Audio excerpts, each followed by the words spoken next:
Hello everyone and welcome. In this video I'm going to take you on a journey through the 15 best things that you can do in the Lake District. So this beautiful national park is packed full of impressive mountains, serene lakes, hidden historical gems and more beautiful views than you could ever ask for. So buckle up and let's begin.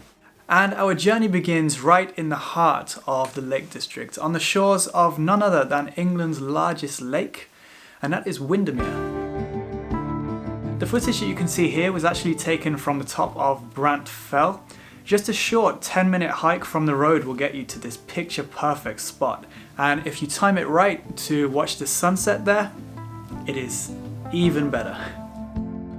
Just to the north of Windermere and you can find a hike that takes you to one of my personal favourite hidden gems, and that is Rydal Cave. You can park at White Moss car park, and after around 40 minutes of hiking overlooking Rydal Water, you'll turn a corner and you'll see this. The cave itself was actually made by miners, as this whole area was used for slate mining back in the 19th century. But the stepping stones to get inside the cave are certainly an adventure. Don't rush though. At least you're wearing wellies. Next up we are heading to this picture perfect scene at Tarn Hows. This is a tranquil lake surrounded by rolling hills and lush, green and very unique landscapes. You can hike the entire loop around the tarn in around an hour, and the amount of beautiful photo opportunities you'll stumble across along the way is incredible.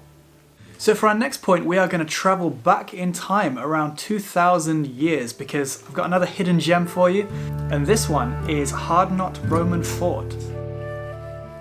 This fort is perched dramatically on a hilltop with views all the way over to the coast.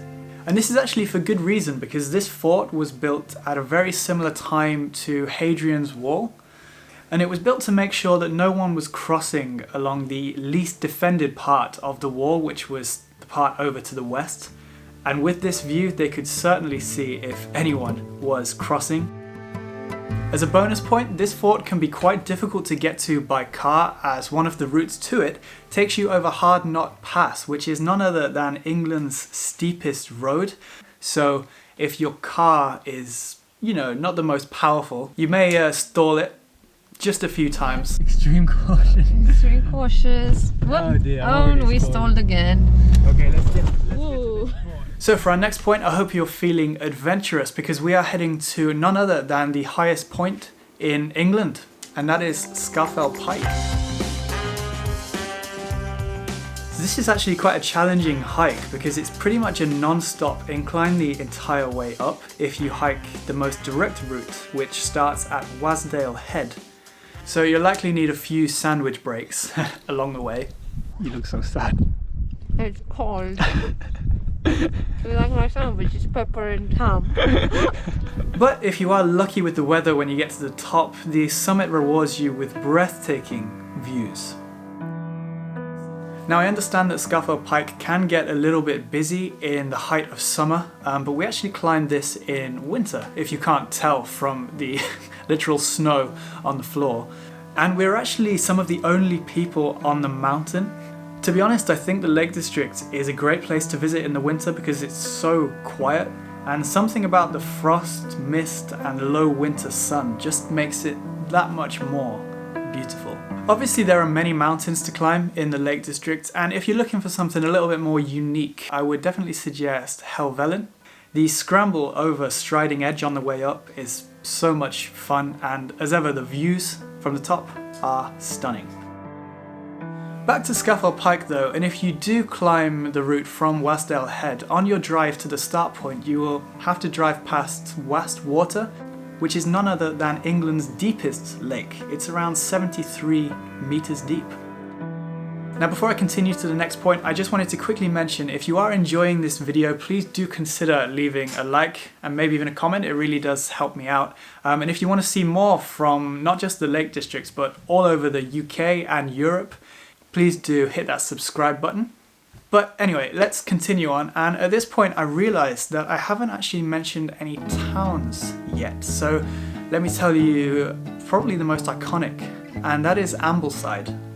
It's buzzing with cafes, shops, pubs, and Ellie's favourite, bakeries. I know you like bakeries. I love bakeries. You can also find this unique spot here, which is called the Bridge House, which was actually built over the river back in the 17th century in order to avoid paying any land tax, which, to be honest, is just genius.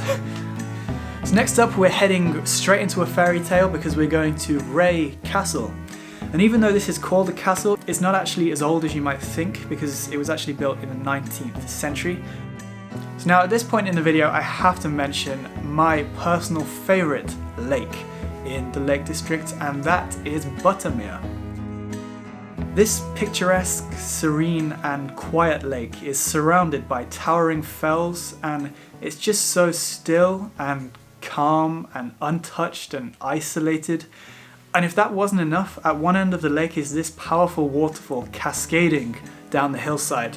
You just can't make up this scenery. It's absolutely unreal. From Buttermere, let's take a thrilling drive through Honister Pass. It's not quite as steep as Hardknott Pass, but it's still pretty steep. There are so many stops along the way that give you some panoramic views, and it takes us straight to our next stop, which is a very surprising view.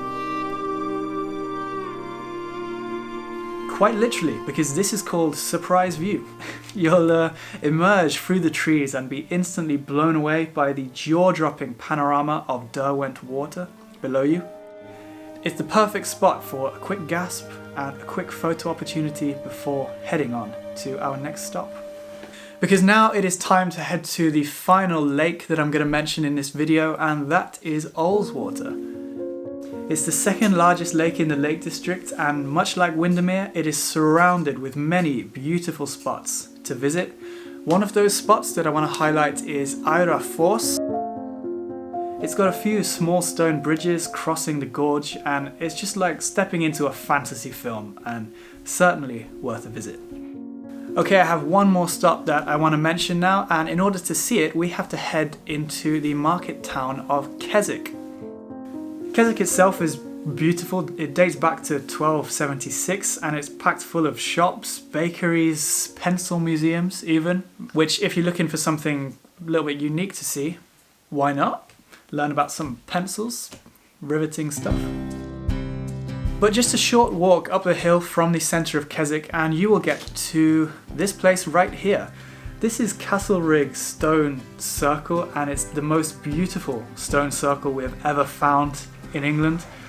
The monument itself dates back around 4,000 years and it's one of the best preserved in Britain, but it's the surroundings to me that make this one extra special.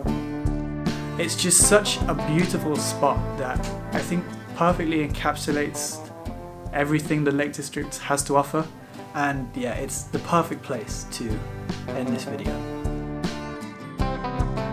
So I really hope you enjoyed this video and found it helpful. If you do think there's any places that I missed off this list, please do let me know in the comments. That way we can all share ideas and we can all experience everything the Lake District has to offer. If you're going to visit the Lake District soon, enjoy your trip. Please leave a like if you enjoyed, subscribe for more. I'll see you in the next one, and goodbye.